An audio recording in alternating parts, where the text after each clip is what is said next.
Meet Mr. Archimedes of ancient Greece.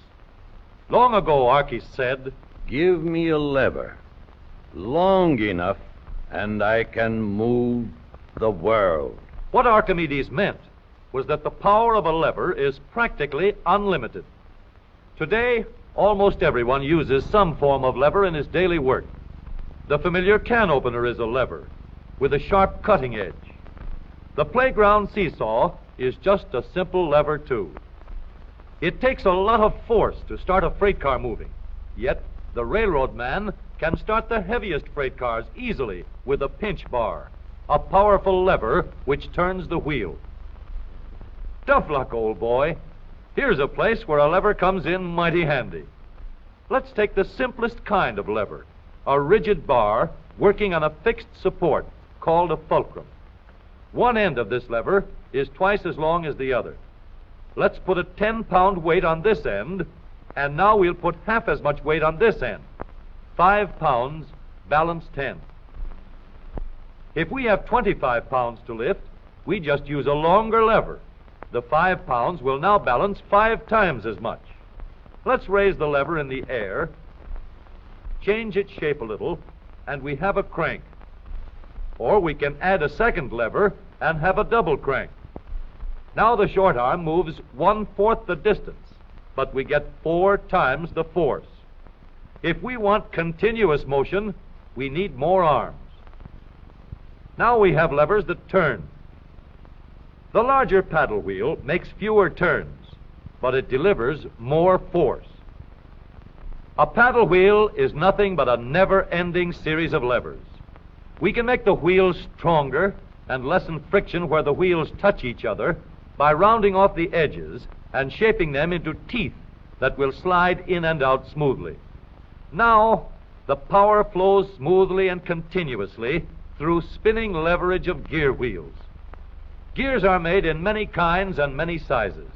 Little gears, big gears, worm gears, bevel gears, and even lopsided gears. Over 100 million gears are spinning over the roads in the transmissions of our automobiles. The transmission is located right at the bottom of the gear shift lever. Let's start from scratch and put together a model of the gears that we shift in our motor car. The shaft on the left comes from the engine. The shaft on the right carries the power back to the rear wheels. To connect these two with gears, we'll need another shaft, known as a counter shaft. These two gears carry the power from the engine shaft to the counter shaft and are always connected or in mesh. This gear on the drive shaft going to the wheels is free to turn around the shaft. We'll put it in mesh with another gear on the counter shaft.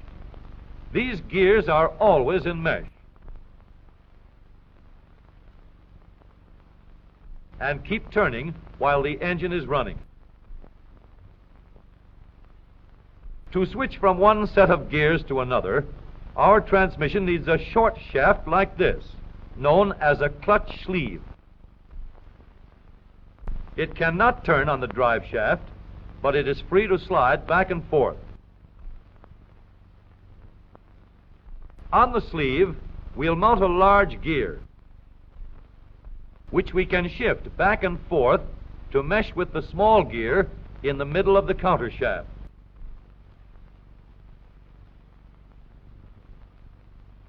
We are now in neutral.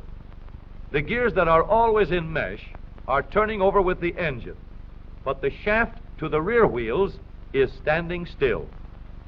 A 3,000-pound automobile takes a lot of force to start.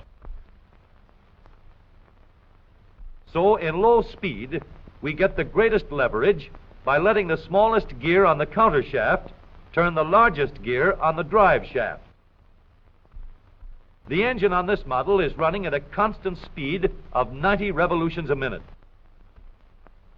With low gears in mesh, the rear wheel is turning at 30 revolutions a minute, about 1/3 the speed of the engine, but with 3 times the force.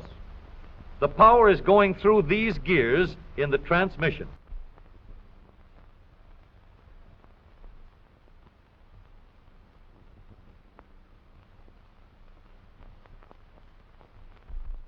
After we've started the car rolling, we want fast pickup. So we shift into second by sliding the sleeve backward to mesh with this gear on the shaft to the rear wheels. The wheel is now turning at 60 revolutions a minute, and the power flows through these gears.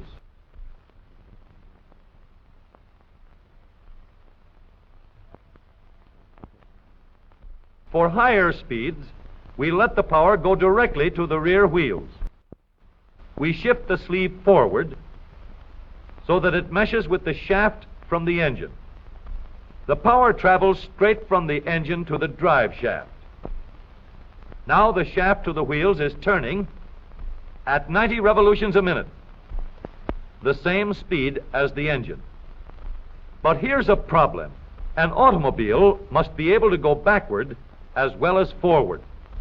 So we add one more set of gears to reverse the shaft to the rear wheels. With the gears shifted into reverse, the power travels through the transmission in a path like this.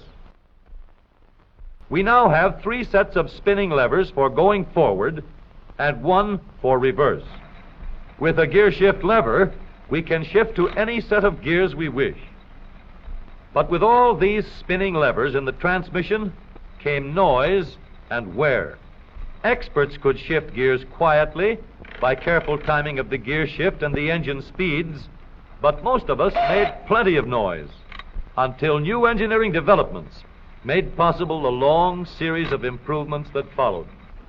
When we shifted gears, we got a clash because the gears were not running at the same speed. In other words, not synchronized. So engineers set to work to develop a synchronizer. The synchronizer works like a cork twisted into the top of a bottle. The cork will turn until it is so tight that the bottle turns with it. Synchromesh works the same way. When we shift into second or high, the synchronizer brings the gears to the same speed before they come together. The drums won't let the gears shift unless they are turning at the same speed. When the gears come together, there is no clash, and the shift is made quietly and easily. In the transmission of the up-to-date automobile, we have a powerful low gear to give us a strong spinning leverage in starting. A fast-turning motor must set the weight of the car in motion. In second speed, we can change leverage to get going fast at the same engine speed. With the leverage of third gear, power goes directly to the rear wheels, and we can go as fast as we want. Now every driver can shift gears at any time, regardless of speed. Here is a hill that will give us a real chance to see how smoothly and reliably our spinning levers work in our automobile transmission. This driver is going to let her car gain a speed of 60 miles an hour down the hill.